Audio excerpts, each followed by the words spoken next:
আমাদের মহাবিশ্বের গ্যালাক্সিগুলির মধ্যে দূরত্ব এতটাই বেশি যে স্টার ওয়ার্সও অন্য একটি গ্যালাক্সিতে যেতে পারবে না। কিন্তু আমাদের সবচেয়ে কাছের গ্যালাক্সিতে পৌঁছাতে আসলে কতক্ষণ লাগবে? আমাদের গ্যালাক্সির সবচেয়ে কাছের গ্যালাক্সি হল অ্যান্ড্রোমেডা, এবং এটি প্রায় 25 লক্ষ আলোকবর্ষ দূরে অবস্থিত। এর মানে আমরা যখন রাতের আকাশের দিকে তাকাই, আমরা 25 লক্ষ বছর আগের অ্যান্ড্রোমেডা দেখি।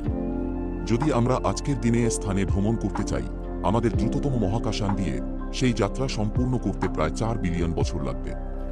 দুর্ভাগ্যবশত আমরা সেখানে পৌঁছানোর সময় অ্যান্ড্রোমেডা কোথাও দেখা যাবে না, কারণ অ্যান্ড্রোমেডা প্রতি সেকেন্ডে 250 কিলোমিটার গতিতে আমাদের গ্যালাক্সির দিকে এগিয়ে আসছে এবং 4.5 বিলিয়ন বছরের মধ্যে মিল্কি ওয়ের সাথে সংঘর্ষ হবে। এর মানে আমরা যদি আজ যাত্রা শুরু করি, আমরা 1.7 বিলিয়ন বছরে অ্যান্ড্রোমেডার সাথে অর্ধেক পথে দেখা করতে পারি। আশ্চর্যের ব্যাপার হলো প্রায় 2 ট্রিলিয়ন গ্যালাক্সির মধ্যে এটি শুধুমাত্র সবচেয়ে কাছের গ্যালাক্সি।